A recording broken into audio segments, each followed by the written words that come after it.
A Story of Faith from Kevin and Gretchen. In 2009, we were church planting in Odessa, Ukraine.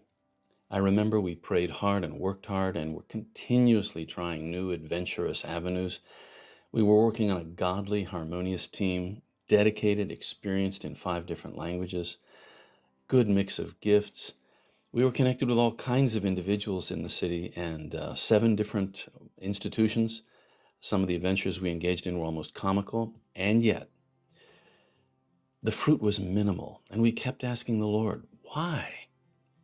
Then he connected us with the Economic University. And we had a good relationship with the administrator, and we started an English club. We had our first meeting, attendance, I think, of about 50 students. The atmosphere was buzzing, and the topic was the film The Matrix and its biblical themes. We had a real sense of connection with the students that night, and we went home just jazzed and praising God. We arrived for the second meeting next week. The halls were silent. There were no students. The administrator came out of his office and called us in, sat us down, and said, "Now, you know why you're here."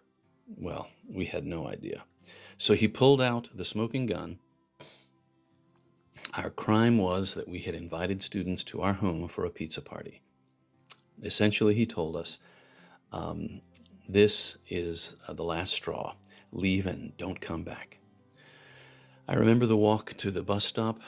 We were crushed. My pretty tough coworker and friend seemed to be near tears, and we both had the same thought. Why would God allow this?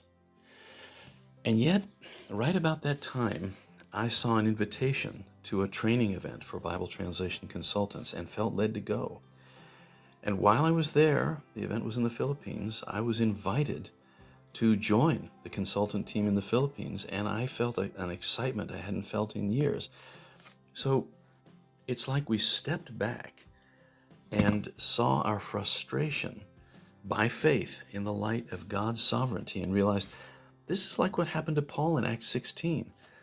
You see many closed doors and realize this is God's guidance to a completely new ministry. We returned to the Philippines after 18 years in the former Soviet Union. We returned to Bible translation in a new role as consultants.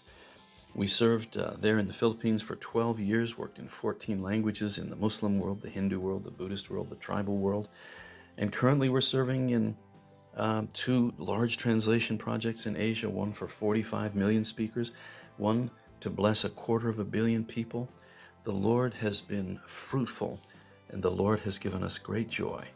And that is a story of seeing God work through faith.